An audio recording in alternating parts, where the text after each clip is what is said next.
Oh, look at that.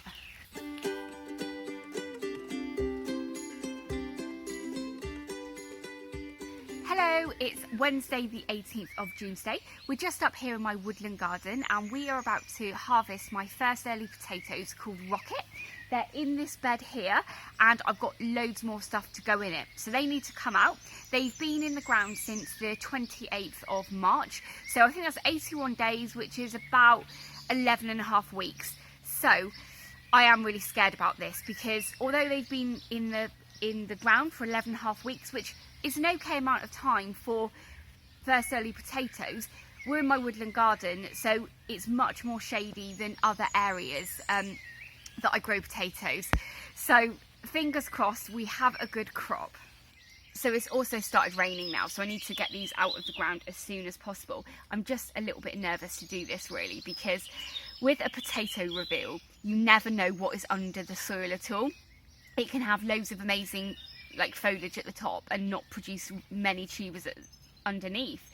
Last year I grew the Wilshire potatoes in my other bed over there and the foliage in the end got completely eaten by slugs, and I wasn't expecting anything, and I got a really good harvest from the fact that the foliage just got eaten completely. So fingers crossed this is going to look okay. If you want, put a guesstimate in the comments now below and we'll have a look at the end what the weight of the harvest is. I've got this container here, but I'm really hoping that I need 2 of these. So let's get harvesting.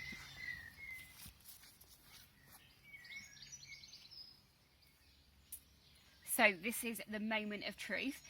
As you can see here, this is what I've been earthing all of the potatoes up. This is just grass clippings and it's worked really, really well.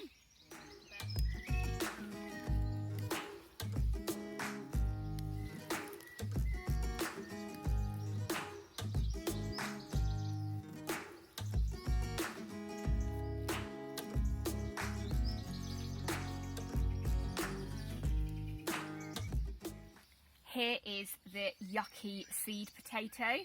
So you don't want to be eating that one, but don't panic if you see this in the ground because this is just the seed potato, so it always goes rotten. So far I'm feeling like it's quite a small harvest, but they are quite nice sized potatoes and they are perfect sized for first earlies. So many people are still really not convinced with using grass clippings as a mulch, but I absolutely love it. It's perfect for keeping the light out and the water in. It's also free, so that's pretty good too. I'm so impressed actually with the size of these potatoes. Oh, there's the seed potato again, pretty yucky.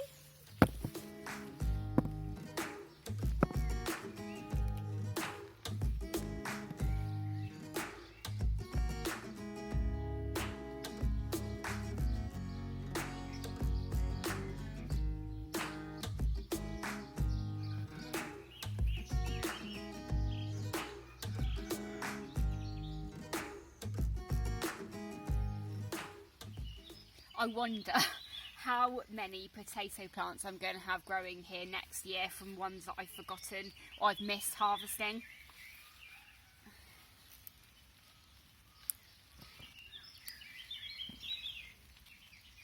Look at all those baby ones that I've missed, or if I'd left them to grow a bit longer would have grown.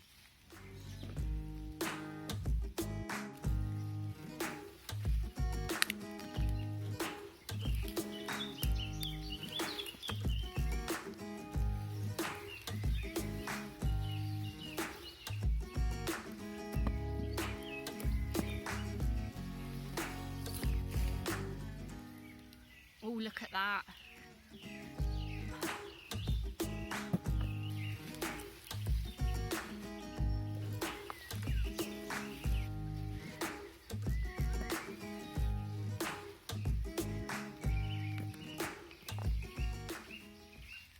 I think as well, using grass clippings, had it not have been raining for the last couple of days, they would have been lovely and clean coming out.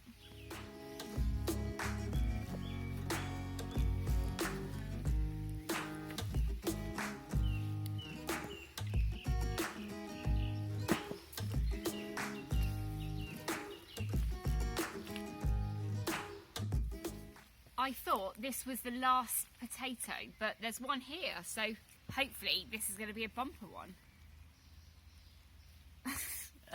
There's one potato attached to it. Right, let's have a dig around.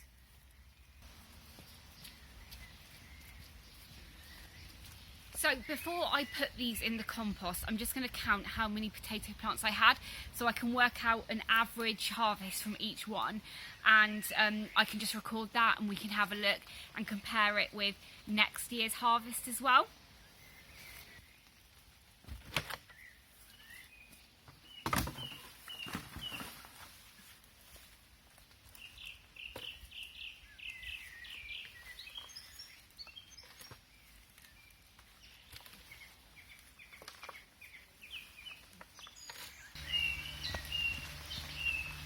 So I got a little bit confused when I was just counting all of those potato plants into the compost heap, but I just went back on my phone and had a look at a photo that I took when I planted them.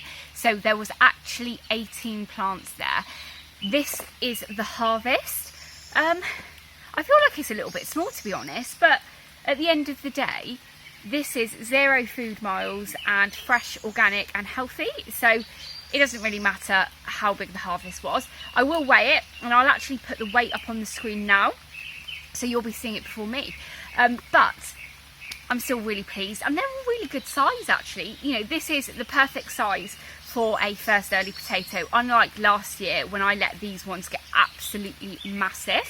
So hopefully over the next 24 hours I can get that bed planted up with the next crop. The soil there is absolutely beautiful.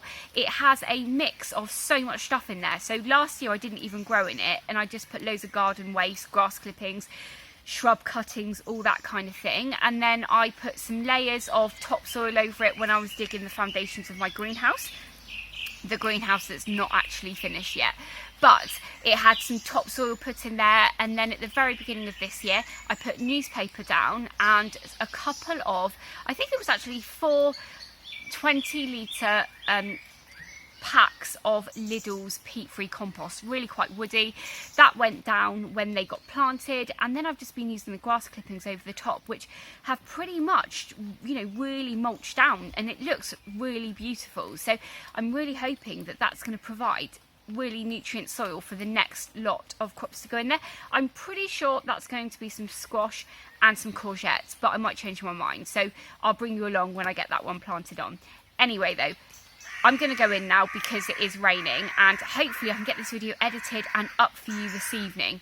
Fingers crossed. Thank you so much for joining me today. If this is the first time you're watching one of my videos, I really hope you've enjoyed it, but please do hit that subscribe button and ring the bell so you can be notified of all of my latest videos. Also, a really big thank you to all of my new subscribers recently. I've seemed to have loads and loads of you join me, so thank you so much.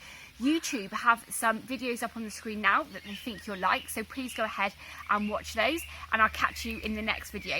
Thank you.